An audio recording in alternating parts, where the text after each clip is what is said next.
Welcome everybody, another Noob Hammer interview. I'm back with Stefan from One Last Blade. He got back this weekend from the MOX Warhammer RTT, which I believe is done at your local MOX, what is it, MOX Brew House? MOX Brew Pub? MOX Boarding House, yeah. Boarding House, I got it. It's a pun. Listen up. Got it. They actually have one down here in Portland. They do, actually. And I meant to, heading down that way sometime in the next few weeks maybe to see a friend who I haven't seen in a while. So if I got the time, maybe it'd be lovely to play a game. Please. I've always got my garage too. I will unfortunately be in Costa Rica. That's a little humble brag there. Nuts. That sounds like a bad time for you. It might not work out, but if we can, I would absolutely love that. Anyway, Stefan just got back from the MOX Warhammer RTT where he placed 6th, going 2-1 with a very non-meta but very Stefan list, and I'd love to jump into all of this. So we don't need to go into introducing you. We've already got your history from the last interview, so if you don't mind, let's just jump right into this list. So let's do it. So you actually went ahead and asked for opinions on YouTube, which is super brave of you. Yeah. It actually, I mean, it turned out that was really interesting because, first of all, everybody was a lot more gentle than I anticipated. I thought people would be more violent with their tearing apart of my list, but a lot of people were just like, man, this seems like a lot of fun. You do you, man. Bring a Land Raider, bring a bunch of Terminators, have a good time. Hell yeah. I really appreciated that. I also got a lot of genuinely good advice. Because you might be aware from some of my recent videos and just conversations you and I have had over Discord, I'm having a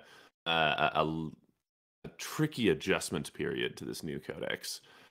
It's not like I'm not. I don't think I'm doing incredibly badly with it, but I played with the old like crappy Grey Knights 8th codex for so long, and I'm having just like the trickiest time figuring out exactly how I'm utilizing the new one because it's really good, and I'm happy. It is really good. I don't want to go off on too much of a tangent, but interceptors, oh my god. Holy shit, yeah. No, they're absolutely phenomenal. I did bring, I'm sure you saw my list, I brought interceptors with falchions this time. Yeah. They didn't get into combat once the entire time. Well, I've actually got your list up here on the screen for anybody viewing this later, and let's just run through it real quick. You've got Brother Captain Ocosial, I believe is his name, with the Soul Glaive. You got your Brother Chaplain, your Grandmaster, and a Nemesis Dread Knight. You have 3 Terminator squads. You did bring the Smash Brothers, which I'm stoked I did about. And they did how'd work. They do? Nice. Love it. Yeah, I just I made sure I just kept pushing them towards anything I could because nothing seemed more disappointing than 260 points of Terminators sitting somewhere where they couldn't get anywhere, so I just kept throwing them forward every game. No, that's good. I mean, you don't want them sitting there just like casting Purifying Ritual or something. No. All right, then in your Elite, you brought a Brotherhood Ancient with the Banner of Refining Flame. The Apothecary, which unfortunately can no longer do that Wombo combo, but that's all right. Yeah, he's still... Yeah, I have thoughts about him, but we'll go into that. Perfect. I mean, you can jump in right now if you want. We just talked about him in the list. I mean, his going from weapon skill 2 to weapon skill 3 did a phenomenal amount of damage to him, I think, just because of he has mine has the Demon Hammer. Mine too. And which is rad. And when it was a weapon skill 2 before, it was an 85-point body, throw a hammer on it, and you can get 5 attacks at 3 up. That was awesome. I had my Apothecary was stuck in combat with a single orc knob, like 2 turns because he just kept missing all of his hammer swings, and it was sad.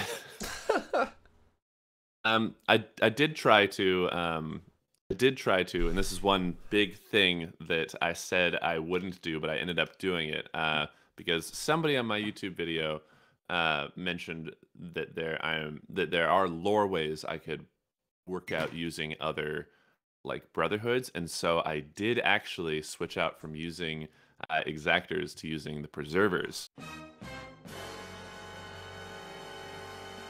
this time around. So Which, yeah. yeah, you told me that last night, and I was actually super surprised. It's on the list at the very top, but I didn't want any of the viewers to see that until you announced it. So, okay. So Oof. yeah. Yeah, you went as preservers, which was actually probably a great call because that Brotherhood power combined with the apothecary for the 5-up feel no pain is good, very very good. Yeah, I had I played 5 games with the new Codex so far prior to the tournament, not counting like narrative stuff. And I think it's my matchup with my friend group. We have a lot of very elite armies, and I just wasn't finding the exactor's powers doing anything for me. That's the D3 if they move, fall back, charge, whatever, right? No, exactor's powers are the one command point you can heroically intervene with any Brotherhood unit, which is good from like a threat sort of standpoint, like keeping that sort of on the battlefield, and everybody has to move around that, which is always tricky. And then their psychic power is the Fires of Covenant. So you, for every model in an enemy unit you're engaged with, you roll a d6. On a 4-up, they take a mortal wound. Okay. Which, oh man, there was not a regret that I didn't take exactors, because I think the preservers trait served me well, but there was definitely a moment where in one of my games against Necrons where I had a single Terminator just surrounded by like 20 warriors, and I knew that if I had been exactors and if I had stuck with that I would just race a lot of them. They wouldn't get any reanimation protocols. But yeah, I took preservers because of lore-wise, all of the apothecaries are trained with the 5th with the preservers. So I figured if I gave my apothecary Shield of Humanity and gave him the preserver's warlord trait, I could reasonably justify that he was there, sort of like spreading his psychic influence to the brothers of the 7th Brotherhood, and therefore giving them like the 5th Brotherhood power. It worked. Go. Sorry. So I had to kind of piece together your list from like various places, talking to you briefly. What's on your YouTube video? The Best Coast pairings. I don't know if it was the tournament organizer, but the lists aren't actually up for anybody. So you can't grab them, which is what I usually do. Miles, the tournament organizer, this is our first tournament coming back from post-COVID, from post-lockdown, and so there was a little bit of chaos beforehand, trying to figure a few things out. He had to really had to like chat with the orc players at the tournament, because technically the book came out that day, but it also had kind of been out for however many weeks because of the Beast Snagus box. Yeah, the orc thing has been confusing for everybody. It was very strange. So I don't think many people actually submitted their lists to that, which in my experience, in my experience, you always submit your list to that. So he just, I brought a paper one. It was just like, hey, it's 1997. Here you go. And he's like, cool, I believe you. Yeah, so that worked out fine. Okay. Well, that explains that. Anyway, the reason I said that is I don't have on this list that's up right now that your Brotherhood Apothecary has a warlord trait. So I shifted a few things around, like the morning of the tournament, like while sitting at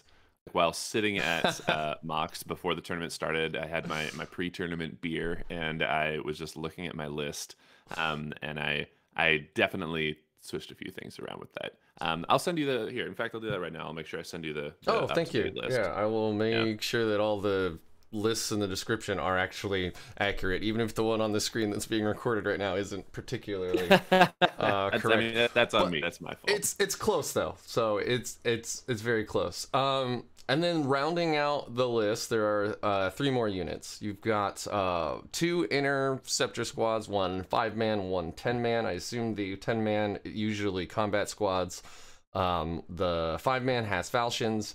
I feel you. I build all my original interceptors with falchions as well, so that's what I run one of my 10-man blobs as, because it's what they have. Yeah. And then the big one, the elephant in the room, or the Land Raider Redeemer, man. I have a Land Raider. I've never put it on the table. I think they're amazing. They're iconic. I love that you use them in your bat reps all the time. Like, you force them in there. I love it. So cool. I have I'm looking at mine right now. I haven't said Yeah, man. You glancing in the corner. So and a that's the couple one of that's notes just on like that. a ton of DACA, right? Oh no, that's the flamers. This is the Redeemer. the So Redeemer, it's got the 2 Flamestorm cannons, strength 6, AP2, 2 damage each. I have actually sitting there immediately pre-tournament, having my little beer at the place. I realized just through looking checking out Wahapedia and Battlescribe, just going over my stuff, making sure I knew what I was doing before I go into the game. I realized that the Land Raider Banisher, the specific Grey Knights Forge World one, right, with the side cannon or whatever, with the twin side cannon and the heavy incinerators, as opposed to the twin flamestorm cannon. Its heavy incinerators were upgraded with the new Codex, so it actually shoots out 4d6 shots from its flamethrowers, which I didn't realize. And I remember sitting there, because the only reason I brought the Redeemer over the Banisher was because the Redeemer has the 2 damage flamers and the AP2 on them, which is just better for the same points as the old heavy incinerators. And so in my mind, I was just like, well, I'm going to a tournament. I might as well bring the Redeemer rather than the Banisher. And so I took the little twin side cannon off, set it aside, and put a twin assault cannon on. And I walk everywhere. So I got I was 45 minutes from home at the tournament, and I was sitting there looking at my Land Raider with the assault cannon, and was like, man, if I can make it home and grab my twin side cannon, I can run it as the Banisher. I just didn't have the time for it. Yeah, and also I probably shouldn't have changed my list last minute, so it worked out great. But I was gonna say that's a I mean, 45 minutes away, that's an hour and a half round trip. Yeah, I was definitely considering it, though, to just go and get this little piece so that I could WYSIWYG run my Land Raider Banisher in my list. It was a fool's dream, but yeah, it's definitely had those pre-game thoughts about that kind of thing. The Land Raider did work the first game. Well, we're about to jump into that, but before we do, is this tournament is this a bunch of the people that you play with regularly at Beers and Brews? So, is this okay? So it's a mostly just real local guys. There's a couple of dudes who I haven't seen in a very long time. Jack Hunter from Goonhammer was there, which was kind of fun. Cool. I played a couple of games with him, and that was a good time. But it is mostly just kind of local, fairly casual stuff. There were some fun lists there, and then there were also the traditional. There were also the current AdMech and Drukhari lists there as well, just running the house on everything. Which surprise? Yeah, AdMech won. Yeah. Here's my surprise face. Yeah, it was actually my buddy Toby, who I had on the channel a couple weeks ago, who won the tournament. So was it Toby in both of your AdMech battle reports? I know there was the one right after the Codex hit for AdMech. You dropped a bat rep, and it was the player was just hold on, I don't know what any of this does. Let me look it up because it's an immensely complicated Codex. Yep, it Um, was literally like the morning of the or the day that the book came out, and yeah, he did incredibly because it was for how complicated it yeah. was. But yeah, it was Toby both times on there. Okay. Cool. So then Toby obviously has figured out the codex then. Oh yeah, there's just so much there. Even this like this last time I played against him, like he still would be telling me all sorts of things, like all sorts of rules and interactions with his codex, and I was just like, sure, this sounds right. I trust you, Yeah, I I know. guess. It's like, I mean, it is a game of honor of like you can't, Yeah, right? absolutely. You can't just assume that everybody has ill intent and is gonna you'll go insane, right? Like what's fun about that? So you I by have to default assume. just Yeah. I by default just assume that everybody is not trying to like screw me Yeah. over in a match. Right. And I mean, I'm still a But new enough player that when I make mistakes, 70% of the time that mistake actually makes my game harder. yeah, and it's always like, yeah, that's fair. And it's always there's people sometimes don't even just like make mistakes. I mean, people. What was I trying to say? People sometimes make mistakes when they're not trying to be vicious about it. It just happens. Yeah, There was a yeah, guy. absolutely. There's a guy in the first round of the tournament who uh, he was playing Sisters of Battle, and he brought the canoness, the Mortal Wounds canoness, with her Hmm. big old sword of sacrifice or whatever it's called, and he was facing against Deathwing, and uh, he made some egregious error that I forget the specifics of, but made the canoness significantly more lethal than she was, like more than she like already is that Right. combo. Yeah. Um, but he did something wrong, and they didn't realize it until like turn 3, and the guy just looked gassed. Like just he realized that he had screwed up in some fashion and just ruined the Deathwatch players' Terminators, and the entire game was shifted unfairly because of that. And Yeah. he felt so terrible, and he just packed up his models and left. And it was just Oh man. like it was like he wasn't doing it like to win or to power Right. game. Yeah. He just suddenly realized he'd screwed up, in the entire like 2 hours they'd been playing so far was for naught, and he felt awful and just took off, and it was a sad moment. Yeah. Well, I mean, you know, I don't know. I'd rather play with people like that than people who are, yeah, 100% yeah, agreed. absolutely. So I don't know. That sucks, but I can't say that I blame him. Like Yeah, everybody deals with that kind of thing differently. And it's obviously gonna matter too on how your opponent is going to react as well, right? Like if they're pissed off, yeah. versus if I they're didn't. understanding. I hope that was the case. I didn't see the exchange, but the Deathwatch player was talking to me about it later, and he seemed entirely understanding about the whole thing. But Yeah. yeah, the game. It's a one side effect of, I'm a big fan of how complex the game has gotten, just from a fun and like tactics standpoint.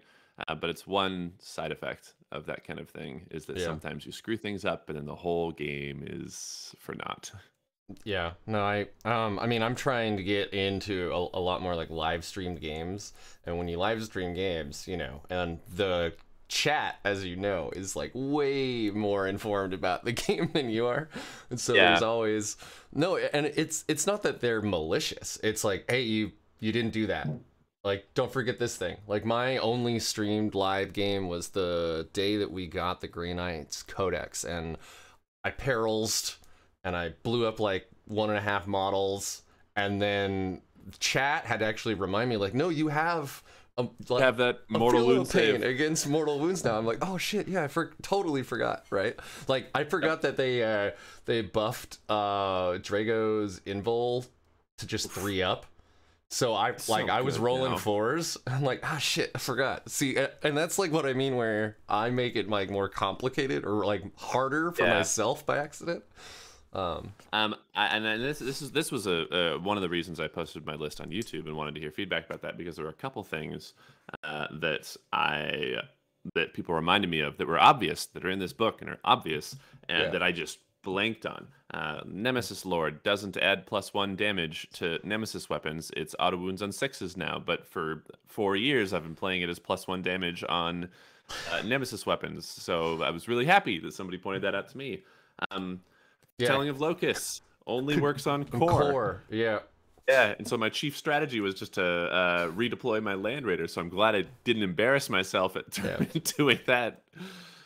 Yeah, it's oh man, foretelling of Locust has been so fun for me. Like, because regardless of if I go first or second, I can do something cagey, right? Like if I know I'm gonna go first, I can put 3 units like right on the deployment line. Yeah, and then I can shove them forward, right? Yeah. And if I go second, I can hide stuff, right? It's great. Yep.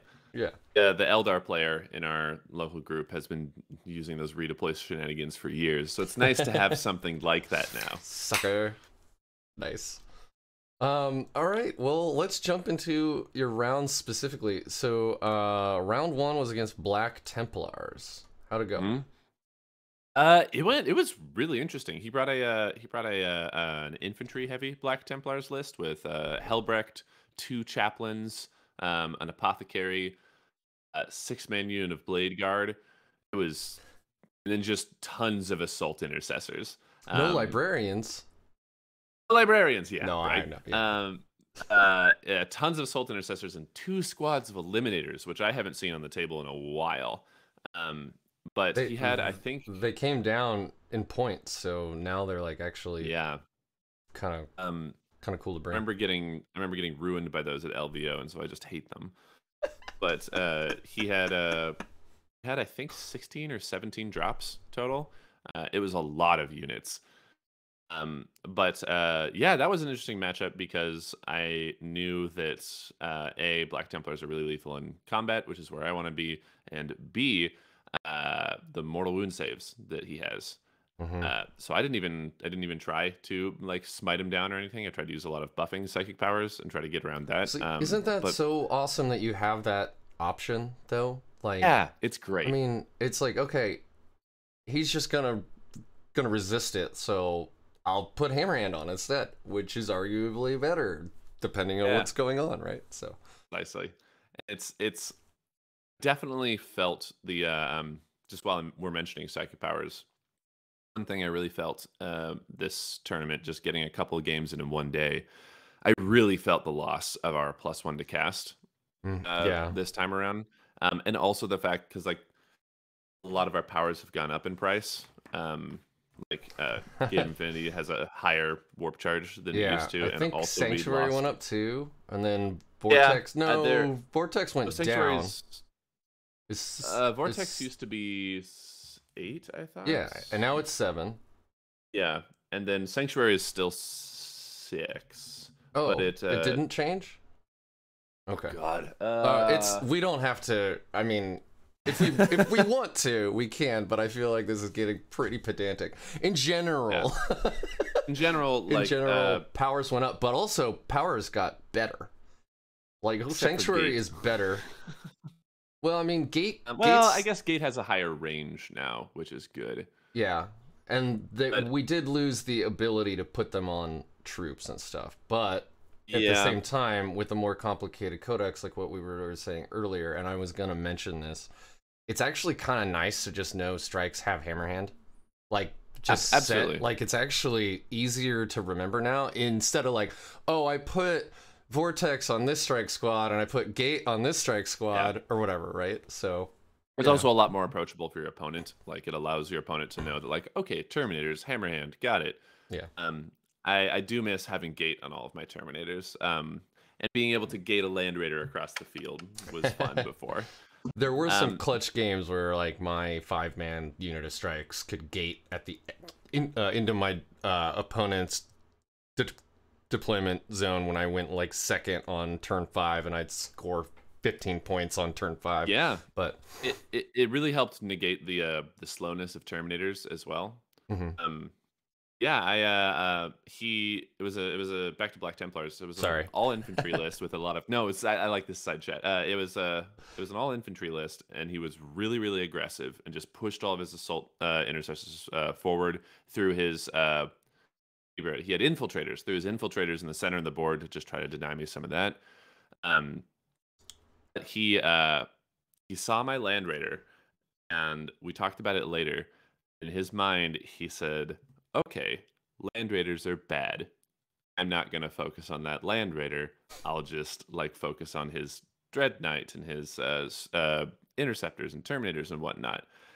The reason Land Raiders are bad is because everybody pops them turn one. So he just said, in his mind, he just went Land Raider bad and ignored it. So my Land Raider, get it upfield, and just goes into his like brick of like infantry. It just stays there the entire game, and my And Land Raider didn't die the whole it's game. flamers. Yeah, man. It's toughness 8. Yeah, and I took assassinate, and with the flamers, the Land Raider killed both chaplains and an apothecary. So it was a close game. So I'm not saying the Land Raider won me that game, but Land Raider made a big difference in that game. That's pretty funny. I mean, yeah, so going back to like just Land Raider real quick. The reason they're bad in the like pure competitive sense is they're very expensive for what they bring, and then they have no invul. Right. Yeah, exactly. Like, and it's because people can just ace them in like immediately. Like Alpha Strike a Land Raider is the reason. Exactly. So if you and they're huge, so he didn't do that. And he honestly, because of his all infantry Primaris list, he didn't have like the tools to take it out immediately. Right. That was really nice to just see the Land Raider rolling around and just setting people on fire, and just the fact that it survived the whole game was great. I was gonna say too, like, you got that thing stuck in. He's only got like chain swords, so like you get 2 ups, and then you got flamers, so you can shoot into combat. You don't care. Mine is one a hit. Don't give a shit. The Blade Guard were the Blade Guard were the biggest threat to it, but it was full of hammer guys, and so the hammer guys all got out and ruined the Blade Guard, which felt really good. Also, 3 damage, man. All you need to do is get 1 through. So good. And Blade Guard. I think Blade Guard might be up there for. They are up there for like my most irritating unit in the whole game. I mean, so I made a Grey Knights hot take list when they leaked what the new Strike Squad data sheet was gonna be, and offensively, we're Blade Guard now, man. Yeah. Offensively.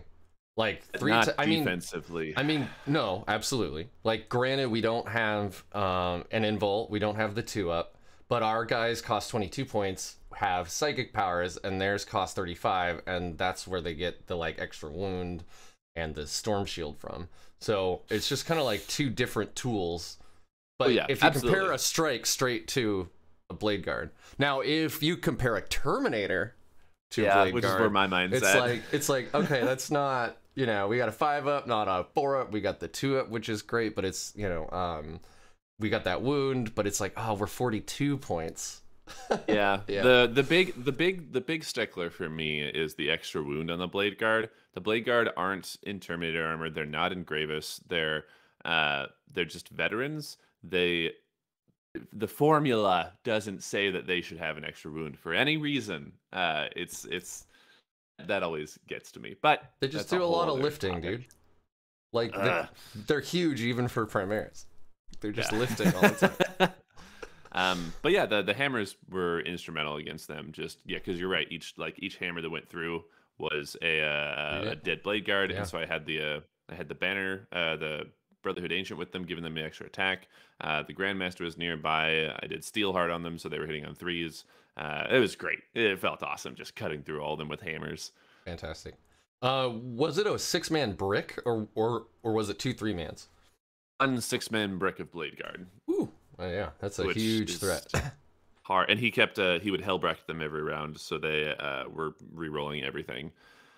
Okay. And the Chief Apothecary right there. It was. Ugh. Is that a Black Templar litany or something? I've never played Sorry. Helbrecht is their Oh, that's their okay. Their chapter master equivalent. He is Gotcha. called Grand Marshal, I think. High Marshal. That's what it is. High Marshal Helbrecht. And so he was like every turn being like reroll everything to them. Gotcha. And also putting them in the assault doctrine with like every turn. Right. So minus 4 AP. Yay. Yeah, which is fun. So speaking of Black Templars, before we move on to your game about Necrons, can you explain to me Devout Push? Is that extra movement in the fight phase? Is that how that works? It's specifically in your opponent's charge phase, I believe. It's your opponent's charge phase. They can pile in and consolidate. Like a unit can pile in and consolidate. So that means they can get there. Like they can move forward. And I believe that's what it is. It's something similar to that. It might be just a 6-inch pile in, but it allows them essentially to still amazing. Yeah, it allows them essentially to like out of turn like perform a charge that doesn't give them shock assault or provoke Overwatch. Right. But he just like sheer I don't know if it was target saturation or just like weight of threats that I had, but there was never a point where that proved useful to him, because he did explain it to me before the battle, just like a heads up, this is one tricky thing that Black Templars have. They can come in and just do whatever they feel like. But he explained it to me beforehand, but he never applied it, and I'm not quite sure why. I think I just had as you said, he had a lot of chain swords, and I threw a bunch of heavy armor at him, like big blobs of Terminators, my Grandmaster, and my Land Raider, and I don't think it ever seemed worth it to him to spend the command points pushing into that melee, which maybe that would have changed something. Yeah. I don't know. Like I said, I've never played them, but I know that every time I watch like a bat rep and stuff, they're always explaining how good Devout Push is, but I'm not quite sure what it does. So it's curious. Man, I'm gonna look that up now while we're talking about it. Okay. Well, then before we get into round 2 again, let's talk about beer for a second. That way you're sure. So you're a bartender by trade, is that right? I was until COVID. Okay. And now I'm just sort of a ton of tiny small jobs right now. Okay. But yes, for 13, 14 years, restaurants were my entire thing. Gotcha. So yeah, so I know a lot about beer. Well, I mean, I like brew my own beer. Do you? That's fun. Yeah. It's also very cheap. Very cheap. Like you're talking 40 cents a pint for like IPAs. So what do you like what do you drink? Are you a Pacific Northwest stereotype IPA guy? Because that's me. It used to be. I was for the longest time. Very like bitey IPAs was my thing for the longest time. But I went a couple years ago. I went to Japan on just a fun like couple week like backpacking trip, and I got so attached to super light like lagers while I was out there, like Sapporo and things like that, just because it was what we'd have after like a long day of backpacking. You'd just sit down and you'd have some ramen or some sushi and a Sapporo, and this like all I drink now is like super light beers, like cheap, super light, refreshing beers. It was a really hard like shift left for me, because for a decade I had been an IPA guy, like staunchly an IPA guy. Like, give me something that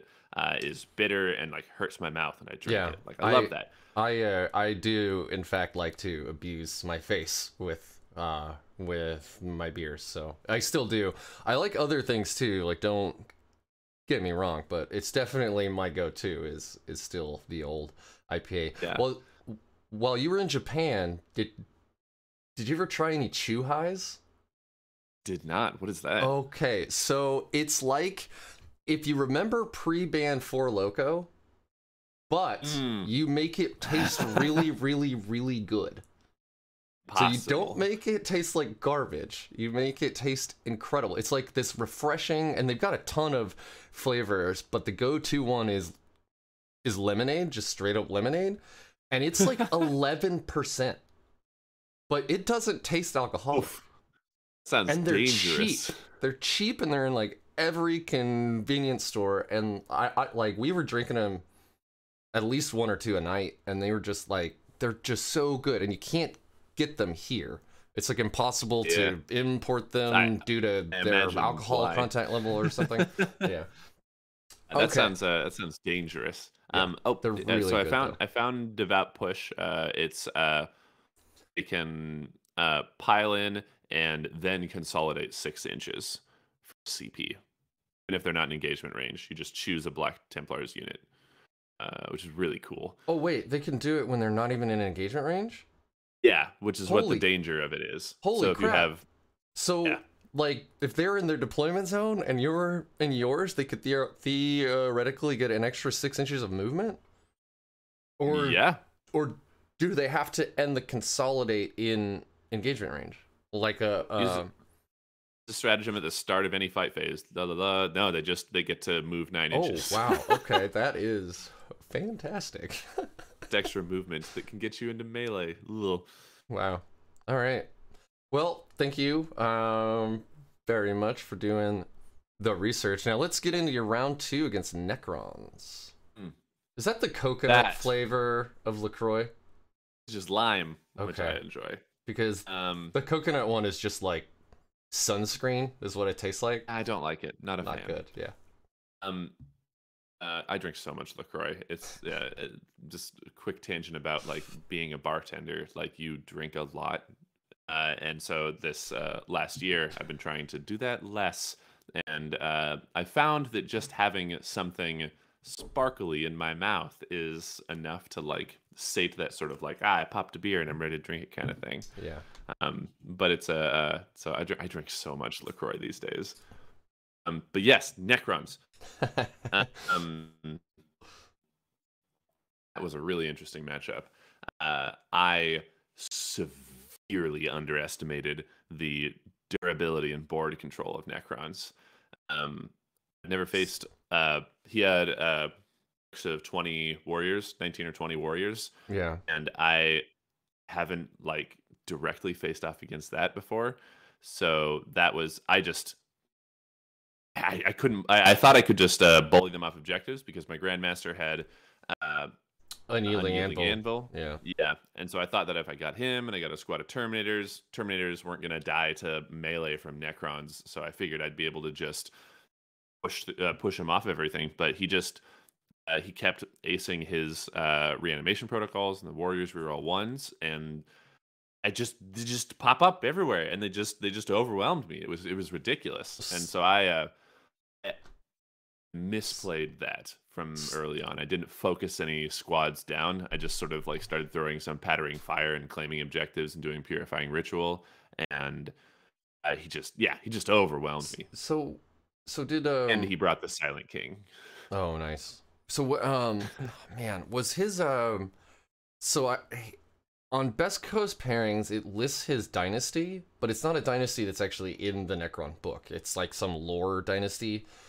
So he was clearly using a custom dynasty. So was he like Relentless Expansionist with the pregame move, and then what is it or maybe Relentless Expansionist is the one where they all have OBSEC or like double OBSEC? Do you remember what his dynasty traits were? He actually didn't bring the classic like pregame move everything as OBSEC. He brought 5 up feel no pain against mortal wounds. So that was the second match I had again. That was that.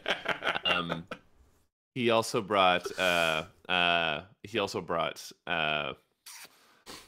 god, what was the other one? I don't recall what the other dynasty trait was. I want to say it was something with AP, but I might be making that up. Oh, if they charge, they get 1 more AP or whatever. Or something like that. If they're within half range and rapid fire gets 1 more AP. Yeah, there's a bunch. There's a whole bunch. So, but no, the mortal wound one was what came into effect for him mostly. Yeah. So he had a bunch of warriors and the Silent King and what else, like destroyers of any type? Or? He had a couple of Locust heavy destroyers, which is interesting, and I haven't seen on the table in a minute. No, I haven't either. But those things, they tore through my Land Raider, and I been putting Sanctuary on my Land Raider to keep it alive, but my Land Raider failed 5 saves first turn, 5 4-up invulns first turn. Yeah. So the men here from the Silent King and then the Locust Heavy Destroyers, and it just obliterated. So he didn't do as well second game. Just sort of got taken out. Well, he was still tired from from game 1. He's tired from carrying me game 1. Yeah, exactly. But yeah, that one I really struggled with. Sent my Grandmaster after his command barge as well, which the permanent transhuman that they have on them with. Oh, that rule is called. The rule is called. Oh man, the Necron. I should know this. I mean, I don't remember what half of our stratagems are called. I just know what they do. So like... defensive Necron rule that is on most of their vehicles. Quantum shielding. There it is. Oh no, I thought that was a stratagem. Oh god, now don't I don't have to know. spend CP to get. I don't. Maybe it's a dynasty thing. I don't know. Might be. I'm but... not like I've played Necrons a bit, but it's never been in any kind of like competitive. It's always been fluffy with a new player who we spend a lot of time like going over the basics. So I've never really run into somebody that I play where they know all those really intricate specific rules yet. That was the thing that he kept doing, because he very much knew.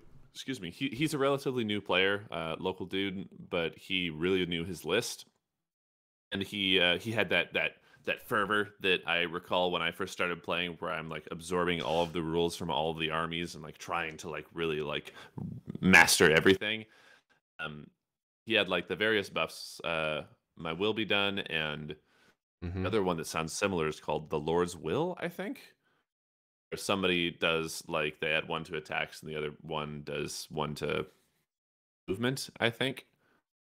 Anyway, a bunch of little buffs that he was stacking on everything, and I also made the mistake of because he had 5 characters, I made the mistake of taking Assassin, and it turned out Necron characters aren't great in melee, and he didn't want to tangle with Grey Knights, so he buried them deep in his deployment zone, and I just couldn't get at them. I don't think I don't think I slew a single one of his characters, aside from the Silent King, which I ultimately got with enough hammers, and then he exploded. It was but yeah, he stomped me hammers. On that one. Yeah, right. He stomped me on that one, and but as I was saying, he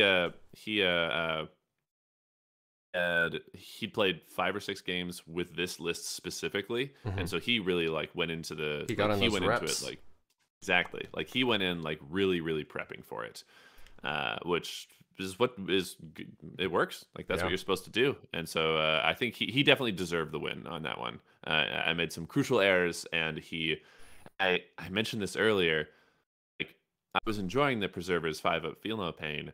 Man, having a few Terminators surrounded by 20 Necrons and knowing that they can't reanimation protocols from psychic powers, I was really missing Fires of Covenant right there. And it was like, man, this is the first time since the new book came out that this power could actually be utilized to its full effect, and I don't have it. You mean Inner Fire? Fires of Covenant. Which one is the that's the Exactor's power? Oh, right. The one that does the one that you roll up.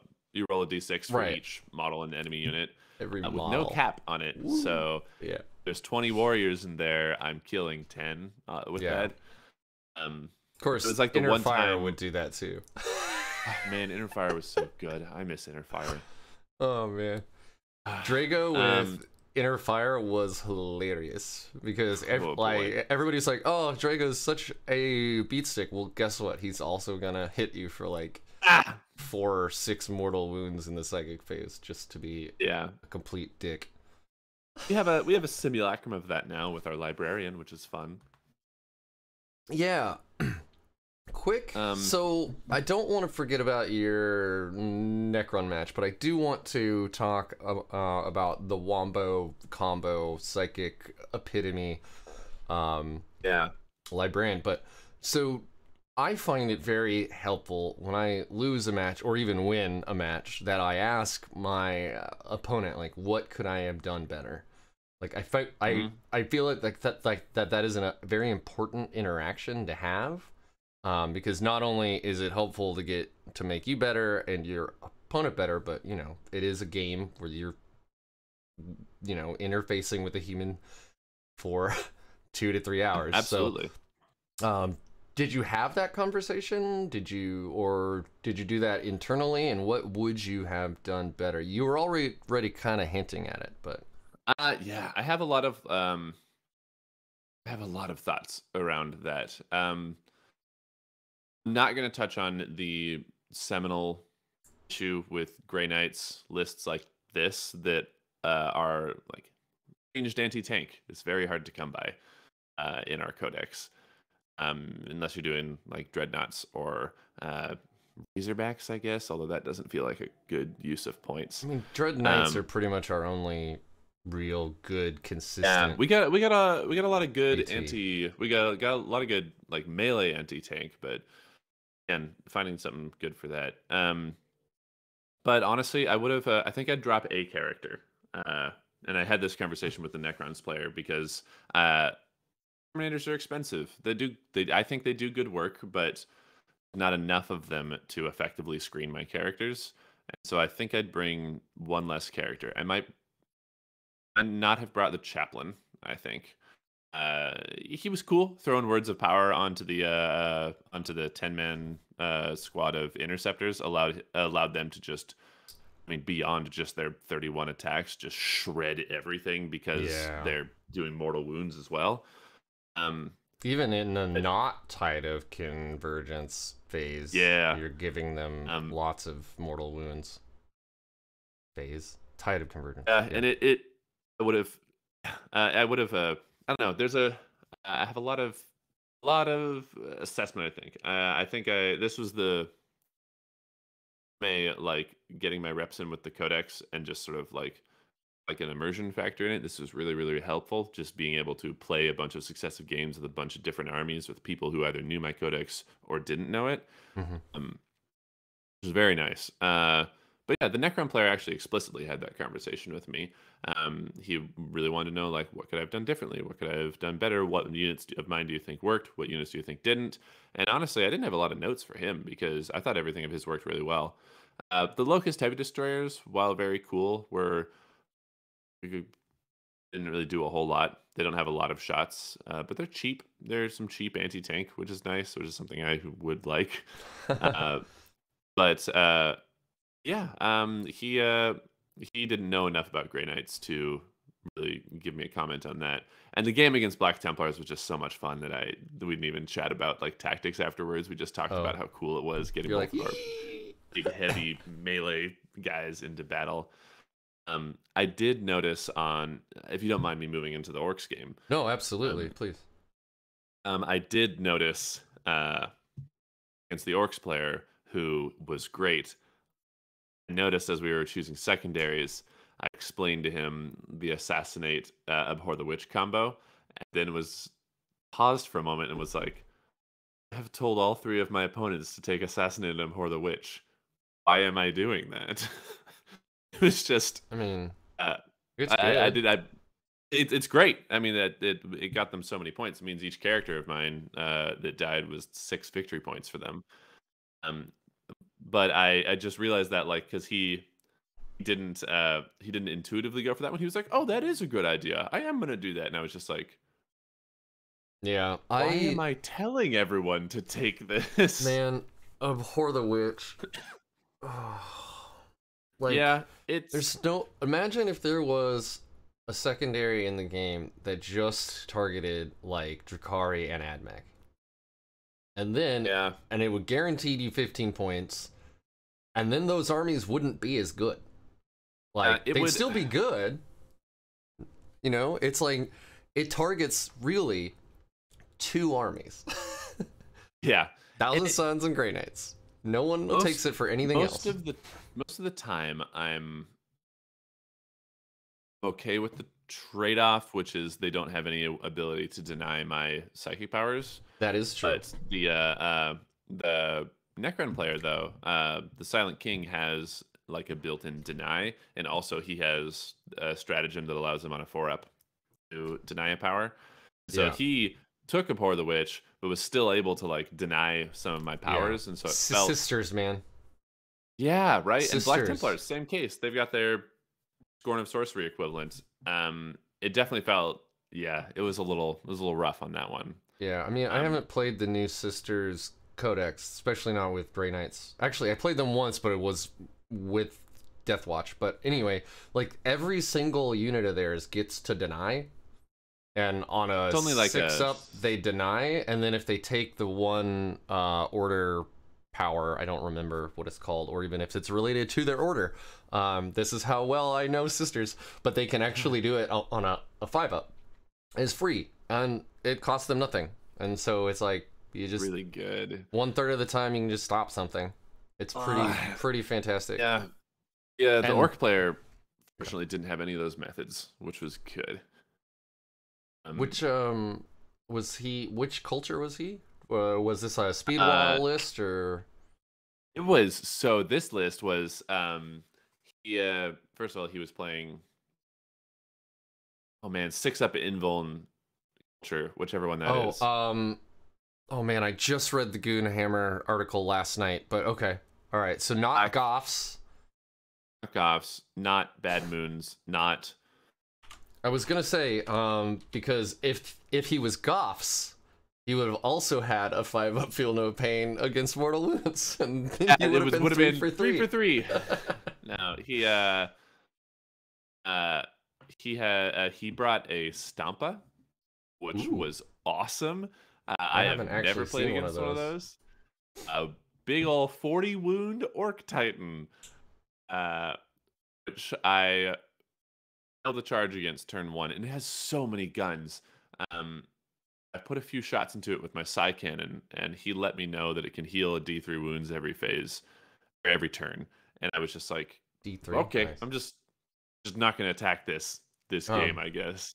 So I can already hear the future commenters who are like, it's actually not Goths, it's Death Skulls that get the 5-up Feel No Pain against Mortal Wounds.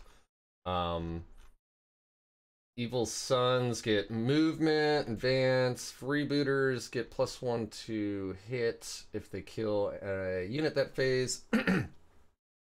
Snakebites have the almost permanent transhuman, unless you're firing at them with huge weapons. And then is it? Oh man, who is it? I think it's. No. I should mention. Anyway. I should mention also, and this was the reason that the TO was having this trouble at the beginning of it, was the TO ruled that the new Orc Codex couldn't be used in this tournament, so this guy had to use the old one, and so I think the old Death Skulls rule was 6-up Invuln. Yeah, I know nothing about the old Orc Codex. But the TO ruled that because not everybody could get their hands on a physical book, he wasn't gonna let Orcs use the new Codex, which I get. It was a little contentious for some folks, though. Yeah. But he brought a Stampa, and 90 boys was his list. And there's a couple of commandos and things. Yeah. He had Mech Boy. This is every single Orc guy, so you can't really. Had a Mech Boy with the custom force field thing. Yeah. He had. Oh man, and he had to use the old rules for it. Yeah. It was so the old rules, for those that don't know, is it was only models in range. Yeah, not it's rough. A unit in range. So if you snaked back your 20 boys so that you could get the buff, it's only the 2 boys in the back that actually got the buff. Yeah. It's rough. Which I think is why he took the 6-up Invuln culture. But yeah, he had 90 boys, which Turn 2, I whittled down one squad to one boy, and he paid the 2 CP to have them pass leadership, and then They green brought him tide. back. Yep. But I fortunately in that one did take prisoners, and I ended up killing a total of like 113 boys, I think, just with the 13 points right great there. Yeah. Yeah, it was No awesome. prisoners is very good. Yeah, it was awesome, and that ended up winning me the game by like 4 or 5 points, just because of the sheer amount of bodies I killed. Yeah. I really kind of hit my stride in that game in particular with Purifying Ritual. Have you used Purifying Ritual much? Oh yes. I am Purifying a Ritual big fan. is back to our counterpoint about Abhor the Witch. Like, we have Purifying Ritual now, so it's not quite so bad, but like so it's an amazing secondary anyway, but the fact that you can toe in on an objective you don't even own and still do it is nuts. Yeah, I love it. It's so good. Excellent. Especially with the interceptors being able to have that 12-inch move and just go from objective to objective. I maxed it out almost each game, except for that one against Necrons when I just couldn't get on some objectives because they were covered in skeletons. But it was great. I had a really kind of figured out the cadence with it that third game, where turn 1 I'm getting full 6 points from it, second turn I'm doing 4, and then I'm sort of just consistently moving around with that. It was and yeah, it's great secondary, and I'm kind of mentioned it earlier, like I'm kind of starting to figure out the rhythm of the Grey Knights Codex. It's just it's asking different things of me than the last Codex was. It's very different playstyle wise. Yeah, which I think is good. Absolutely. I think it's asking me to play Grey Knights more like Grey Knights, which is really cool. I was just gonna say, it reminds me more like what you read in the books, where like the Stormbolters are great, but they use that while they're closing, right? They're like here's some shitty bolter fire. Oh, and now I'm in your face, where I'm gonna do my real work, right? So it does feel more Grey Knighty. Yeah, agreed completely. I want to be within 12 inches all of the time. Which it did make me realize one thing. My strategy was just stay in Tide of Shadows forever. Oh yeah, I was just about to ask you this, so please carry on. I shifted around tides a lot more than I have in the past. Stayed in Tide of Celerity a lot, just for that extra encouraged bit of movement. I shifted to Tide of Convergence a couple of times, which didn't really pay off a ton, but when it did, it was really nice. Ooh. Yeah, I found that most of the things I was in melee with, I was killing without the mortal wounds. Like, it wasn't as... I didn't face a whole ton of like heavy vehicles or anything, and so most of the infantry that my interceptors like charged were just dead and just actual hitting with it. It helped that everybody had a 5-up feel no pain against mortal wounds. So yeah, I mean, that's fair. Again, remember that offensively, every single power armor unit and our base Terminators are effectively offensively Blade Guard. It's great. So, I love it. Like, what? Yeah. But I found myself sitting in Tide of Celerity a lot. I shifted one round to Tide of Escalation, so I could use my Brotherhood power across a bunch of different... Feel no pains everywhere? Yeah. Yeah, that's Tide of Escalation, right? Tide of Escalation allows you to cast your Brotherhood psychic power more than once with an increasing warp charge value. Yeah, and I did that for one turn just to give all of my Terminators feel no pains, which was awesome. But primarily, I think this is actually a boon. I wasn't relying on tides. I relied on Tide of Shadows so much with the previous rules. It's kind of nice to have them feel sort of like as an addendum and like a niche thing. It makes me feel like if I wanted to bring a battalion of like Emos admech or Imperial stormtroopers for like to have like accompanying my Inquisitor Oh, around or something like that. I It makes me see where feel you're going. like taking a detachment of not Grey Knights and losing Tides doesn't feel like as big of a hit as it used to because our baseline has been improved so much and Yeah. the tides are good, don't get me wrong, but I don't think that they are like make or break the army anymore. And I kind of like that. I like that it's can see potential of like if I was going to a game and I wanted to bring a big like maybe a knight. I could see that now as an option as Yeah. opposed to before where it was like absolutely not I worth it. I've been wanting to buy a knight just to paint it up Grey Knights anyway, or Yeah. I guess Demos, right? But Yeah. um, because I just think that is thematically amazing and Yeah, they're awesome. really cool. Knights are Yeah, really fun. yeah. Um, for Um, for me, I thought originally when I read the Codex that the not being able to switch back to a tide you'd previously used was going to be a lot more detrimental, but have found that that has come up 0 times. I mean, granted, I've only played like yeah. 6 games, so it's not like I'm the most experienced ninth edition Codex Grey Knight player, but like, you know, it is come up exactly 0 times. I Yeah. find that I'm playing pretty cagey, like I'm pre-measuring out everybody's threat range on turn 1. Um, so I find that I want to go like second a lot. Um, Yeah, because me too.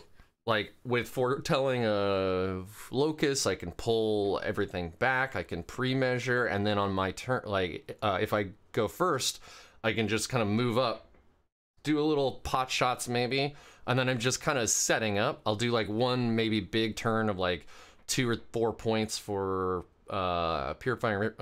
purifying ritual, and then turn 2 and 3 is where all the violence happens, and then turn like 3, 4, and 5, that's when I try to make up for no points for purifying ritual on turn 2, and then generally I'm walking away with 14 points for purifying ritual still. Yeah. Yeah, I think and the way to leverage Purifying Ritual has been awesome so far. yeah, and our interceptors, like people so far, everyone I've played 2 players 2 games, and they're like the first time they're like, wow, I wildly underestimated how fast they are. Yeah, they go wherever they want, and they're just Yeah, blenders. I love them. yeah, like, They're yeah, and I'm like, they don't have fly, but they effectively have fly, but they don't have fly. yeah. You know, I so always have to like, explain the like intricacies of that one. yeah, so like I can move through your models, get behind, and charge the character that you're trying to screen. Like, just to remind you, I can do that, right? Like, Yeah, they have a. There's an interesting. They technically it's they like ignore vertical movement. It's so yep, strange. they Technically, they are still slowed down by like craters and stuff. are they? They're not fly, so they don't ignore the thing because they like so if they go over difficult terrain, it just says like a model moving over difficult terrain gets -2. Well, I've been Unless I'm playing that missing wrong if something. that's true. I thought it was like they were in 8th, where they just ignore terrain effectively. They No, ignore vertical movement, and they they ignore enemy models while moving. any Yeah. vertical distance up or down they move. They ignore that, but they still technically like get slowed down by like barbed wire and craters and Oh things. man, It's very okay. strange. That makes no sense. They're bamfing everywhere. Yeah, they're teleporting. Like Yeah. Nightcrawler. They don't care. They're Yeah, just it's a weird that's it very might have been strange. easier if they just gave them fly, but At this point. But then it's fly units could actually move block them. So like that's true. Sanguinary Guard would be able to like screen them out, for Yeah. instance. It's Or just Van it's Vets or something to whatever. it's something to be aware of because they have like it's not the same as it was in 8th, which was just ignore terrain. It is like a ignore certain aspects of Yeah, terrain. okay. That's Interesting. I'm gonna have to reread that now because now I'm I've been playing it that they just ignore, except during charging. I have never, yeah. I've never played that wrong, but like, I've definitely, fly. yeah, they have fly, but they don't have fly. They don't have the keyword. Yep. Very So cool. What a rad unit though. They're a big fan of them. So Orks. I mean, I know that we've touched on their list. Was it 3 units of 30 boys then? 3 units of 30 boys, yeah, and then some commandos and a couple of the rocket jetpack guys. The What's they called? Oh man, it's on the tip. Storm Boys or something. Storm Boys. Yeah. Yeah. They're basically the Orc Vanguard vets. yeah, precisely. Yeah. And he played it well. He had one habit that I absolutely love. Anybody I'm playing, which is just being really quick with their dice. I love that. Like he'd say, the big old Stompa had something called a Lift-a-Droppa, which was it's like a gravity names, gun man. that just like it's just like a gravity gun that like throws guys into the air. And it doesn't like a typical like to wound sort of thing. Instead, you roll 3d6, and if that is higher than the toughness characteristic of the target unit, it successfully wounds them, which is weird. But with at D6 3d6, shots, yeah, right. So the average of that is what, 11? Something like that, 9 to 11, yeah. So just whoosh. But it had a D6 shots, the Lift-a-Droppa, and so he'd roll a D6. He'd get 5 dice. He'd see what he hits with, and let's say he had 3 hits. He, without missing a beat, he'd have the 3 hits for his dice sitting there, and then just put 2 dice next to each of them immediately, so that he'd roll 3d6 for each of them to see if that. And I appreciate it because that could have been a really slow, arduous process, but he just very quickly. And like every time he allocated hits, he immediately had the dice for wounding and for damage and everything. And it's a small thing that just makes the game so much quicker and so much more enjoyable when the other person A knows their rules pat, and B knows how to knows that you don't have to. If you roll to hit, you don't have to pick up the same die to roll to wound immediately. You can throw out the hit and then throw out a second die for the wound once you see if it hits. And it's small things that they add very, very, very quickly to the point where and this was an interesting observation I had while I was having my second or third beer after the tournament. The Necrons player without a doubt had the better constructed list and strategically was playing his list a lot better, but we ran out of time on that one because he was thinking a lot, and he had to double check rules. This is nothing against him; he did great, but he had to double check rules. He had to check some interactions, and you could tell simply because he was a newer player within the last 8 months or so he started playing. You could tell that the way that there's a lack of difference between familiarity and tactical skill. He was tactically a better player than the Orc player, but the Orc player had experience with his Codex, right? Yeah, and just of how the game works, and less about what is best to do in a moment, but just the actual physical aspect of it. It made the game so much more enjoyable. Again, the Necron game was fun, but the game with the Orcs player, we were able to chat over us rolling dice and stuff because both of us just knew exactly all of our weapons and all the wound rolls and all the damage and the saves and everything. And neither of us looked at our codices once. We just blah blah blah. It was nice. And I really appreciate that aspect of being able, that familiarity and being able to just to go. I really appreciate experiencing that with people. I agree with you.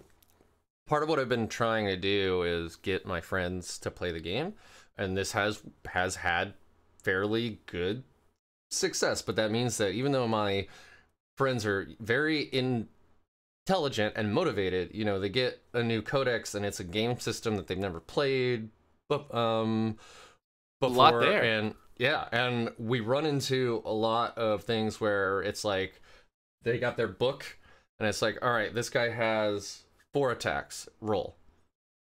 All right, it's strength 7, so I'm gonna wound you on 3s. Yeah.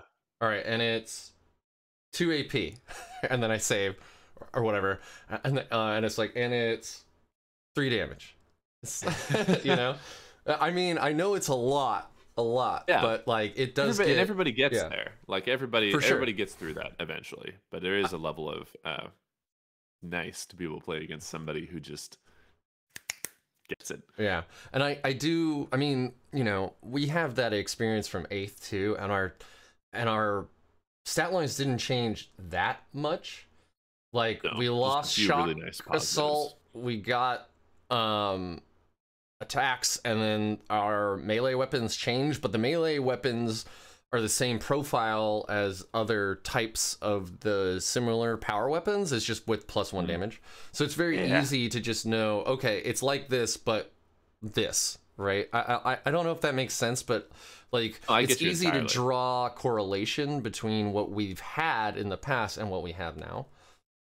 So, like, agreed completely. Yeah. A warding stave, strength 7, -1 AP, 2 damage, because it's effectively just a power mace with 1 more damage. Yeah, I've really wanted. Speaking of warding staves, I'm struggling to find their use in the new I wanted Codex. to ask you about that, actually. If we go back to your list here, you have a warding stave in one of your Terminator blobs, and clearly that is for the 1 CP stratagem to get that 4-up invul against any shooting. What it genuinely was for the old +1 to invul and melee. Yeah, that's what it was in the past, but that doesn't. It doesn't do that now, right? No, but that's why that squad has that, I guess, is what I'm saying. And I see. And I didn't want to break up squad Tethys to replace the warding stave, because I had that for a while. So I respect the hell out of the fact that you do that, but at the same time, the min-maxer in me is like, Stefan, come on. somebody was like you should just spend the extra few points and turn your bonk squad into paladins, and I was like, I would do that if I had given them paladin helmets, but they don't have the paladin helmets, so I can never do that. I can't make that shift. Just mentally, you'd hate playing me then, because I'm just like, whatever, you know. I try to make them look similar, and then whatever. Yeah, it's the weirdest. Like I think you and I talked about this last time we chatted. That it's it used to be when I would show up to like Beers and Battles a couple years ago when I was first playing, and I'd bring a dreadnought or whatever that wasn't fully painted. I'd be driving to the event, and I'd just keep looking in my passenger seat and seeing this unpainted model, and just feel dread and shame about the fact that this single guy, or if a guy like had a melee weapon that was different than I wanted him to have, I'd feel such shame being like, this isn't WYSIWYG, this isn't fully painted. And I'd get to the game, my opponent would be like, yeah, half my army isn't assembled. And I'd be like, yeah, I don't care, whatever, keep going, man. But I'd just be self-conscious about my own thing the whole time. And it's a weird, like, opponent can be playing with whatever. Yeah. Like, spray primed AdMech. There was a guy on Thursday at Beers and Battles who he was trying to just run the most disgusting AdMech list possible, but he didn't have enough Rangers, so he brought a bunch of cultists instead, and it was just calling them Rangers. Yeah, sure. And whatever. And like, it's one of the, I mean, it's those self standards we have. Like I will simply not run an unpainted model anymore. But I don't give a shit if my opponent does. Like, that's fine. Do your thing, man. Like, I understand. Life's complicated, and we all got stuff going on. Maybe you don't have time to paint plastic soldiers. That's okay. Yeah, you are in that same group of people like Lou Rollins, one of the highest rated Deathwatch players in the United States, at least as of a little bit ago. That man, his craft is amazing. Like, his modeling and his painting is like top notch, but he is straight up like, I will not put an unpainted model down. I won't do it. Like, I won't even Yeah. practice with it. He's like, it doesn't leave my craft desk until it's painted fully. Yeah. Like, parade ready. Precisely.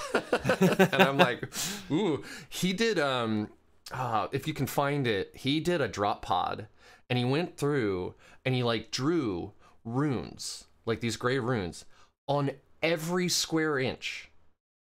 Little tiny, just like insanely detailed. It is gorgeous.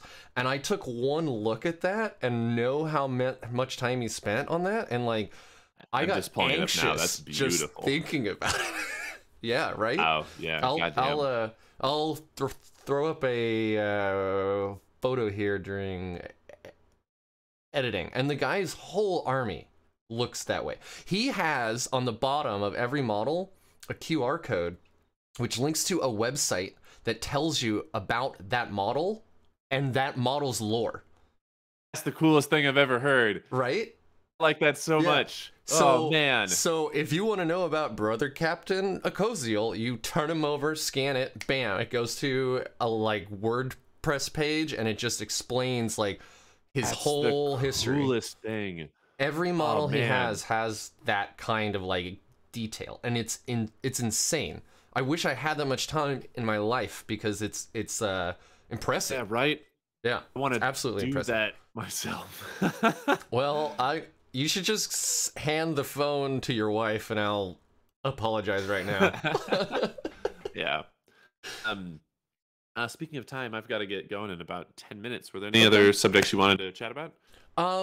Not really. I think we hit up a lot already. We talked about your list, your games, what you might change up about your list. We discussed beer, we discussed psychic powers, we discussed secondaries. Like, I guess the only thing that I really want to talk about is, so I love, I've been like talking to a lot of the Vanguard tactics guys, and then you know, and I love them. And myself, like, they really push the fact that like you can't be on your top mental game unless you're also on your top physical game.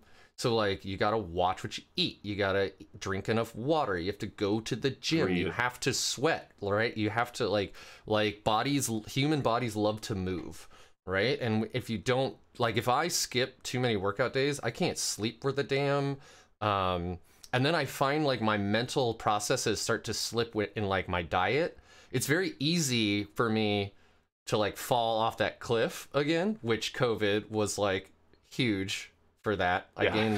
I gained the COVID-15 in like, I think it was 6 hours. I'm just like, I'm just like, you're not whatever. Alone there. Yeah. A lot of people have that same story.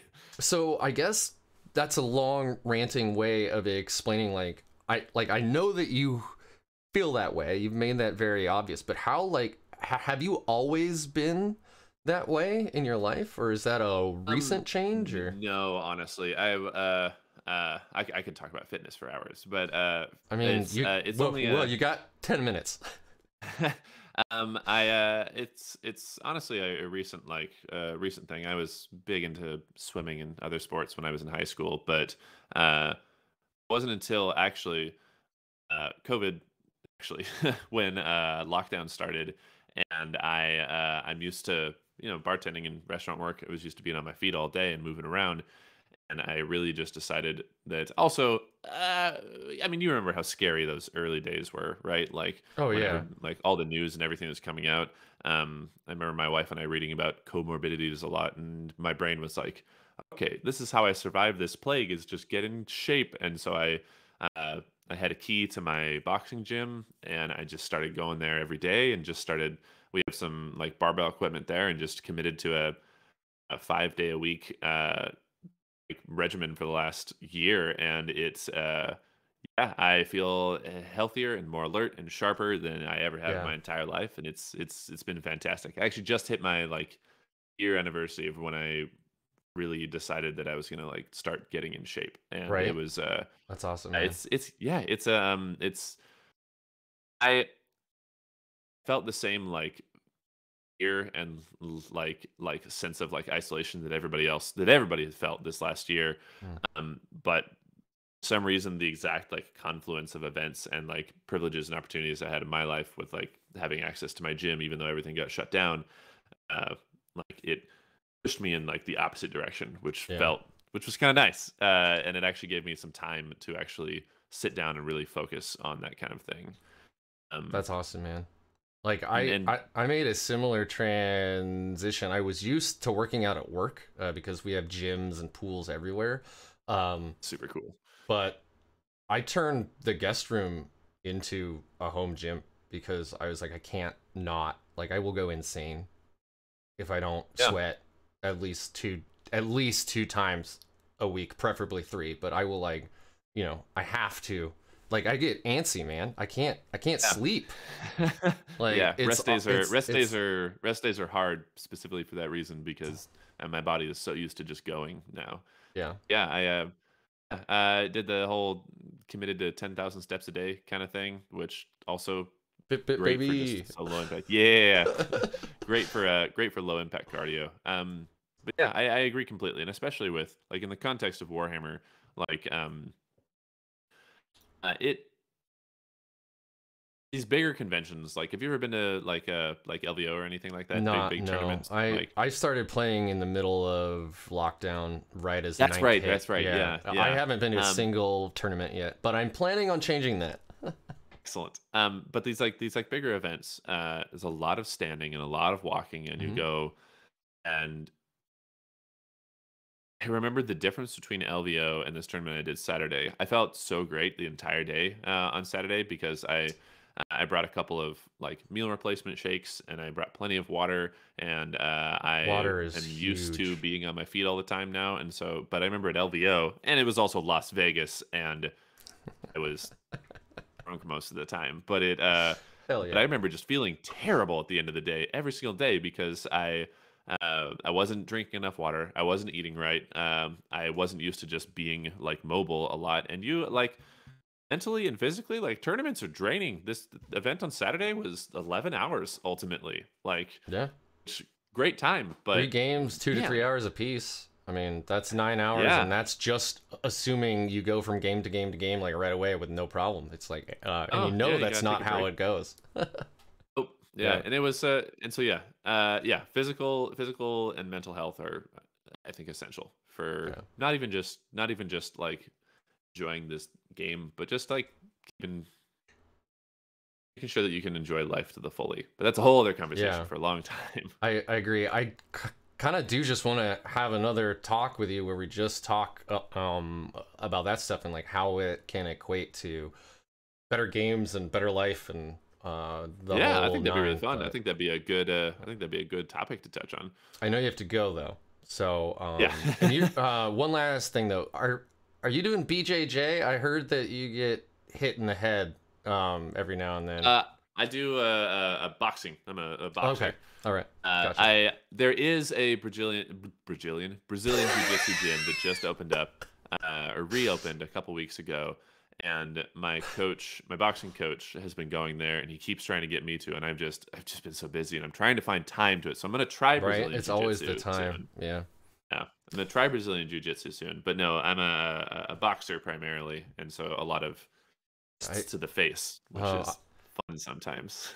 I did Muay Thai for a few years, but that was a long time ago. I am I'm just like cobwebs now, but all right. Yeah, Well, oh, please. Oh, just real quick. Just speaking of getting hit in the head, I had Been there. I took a left hook to right to my jaw to the point where I heard my second and third just go, and then I played a game of Warhammer the day after that, and I just couldn't focus. Yeah. And then you're like staring at the table down a whole lot, and then it's just like making your neck worse. Yeah, precisely. Yeah. It's the kind of thing where it's like, oh, this is gonna make tomorrow hard. Yeah. But yeah, thank you for having me on the channel. This is very fun. Very much. It was very fun. Thank you very much. You responded very quickly, and we set this up with like no time, so I really appreciate that. For those of you who don't know, Stefan runs a Grey Knight specific YouTube channel called One Last Blade. So go ahead and check that out. He puts out bat reps almost every week, 95% of the time. Yeah. You got one out every week. And then you've got lots of hobby videos and everything. So if you love Grey Knights, so does Stefan, and you should check out One Last Blade. Don't forget to like, subscribe, and call your mother. That good stuff. Drake, appreciate it. It was good to talk to you. Man.